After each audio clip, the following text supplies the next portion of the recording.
Hello, and welcome to my channel, Dare to Nerd, where today I am making more dice for the dice gods. It's not an obsession.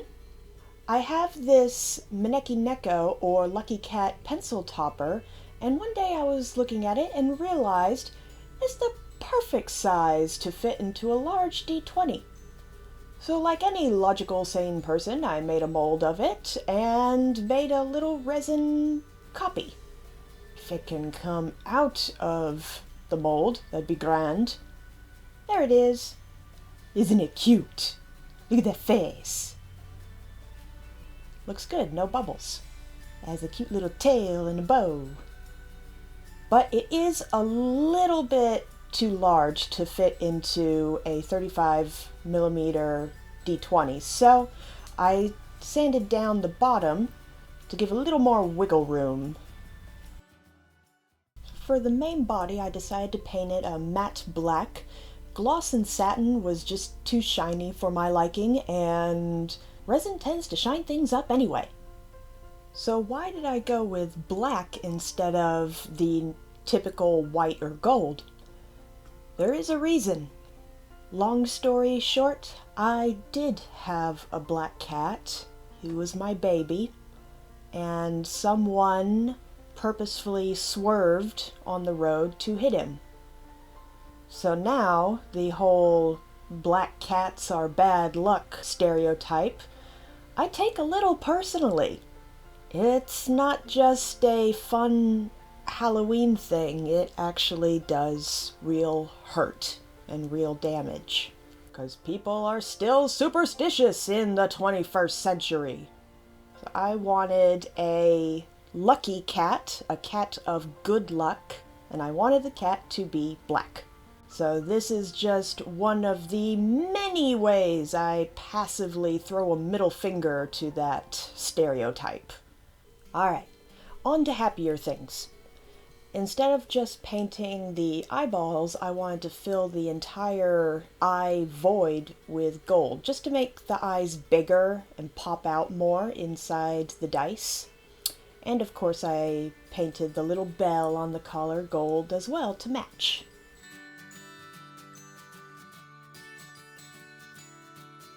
Just to give a little more contrast, I painted the inside of the ears a light pink.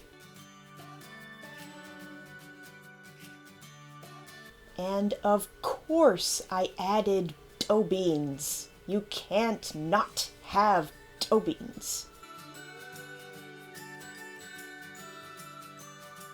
For the collar, I went over it with a bright red.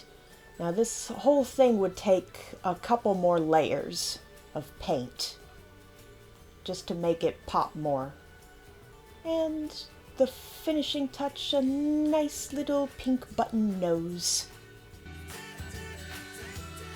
There are some lines for the mouth. I decided to fill that in with a bit of pink as well, just to make the mouth more visible. And then I touched up the area around it with more black paint.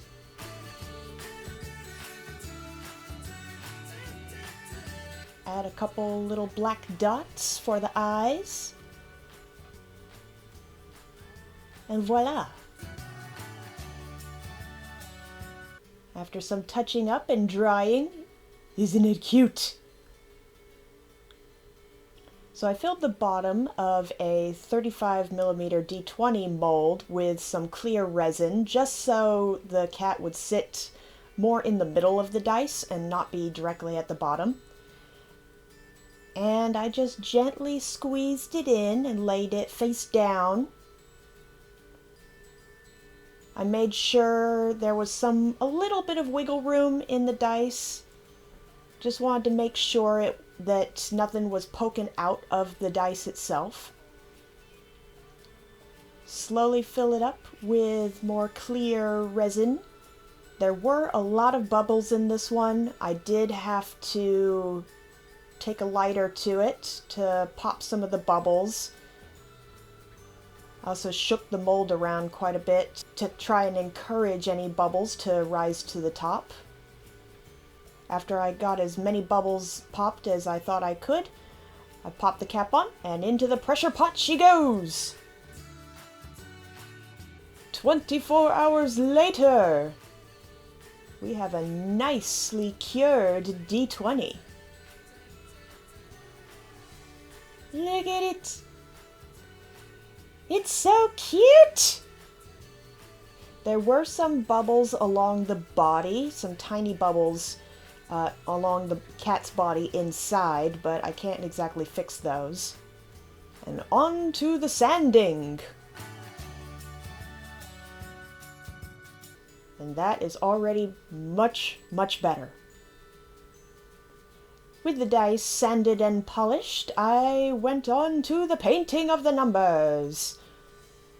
I decided gold would be the best for this particular dice, since gold is lucky, complements the colors, and it just looks pretty. She is completo! Look at it! It's so shiny. Look at that face! Let's test it out, shall we? 6, 9, 17, 2, 20, and that's where we'll leave the video. Thank you so much for watching. Don't forget to share a cupcake with the local subscribe button, and I will see you in the next video. Okay, bye!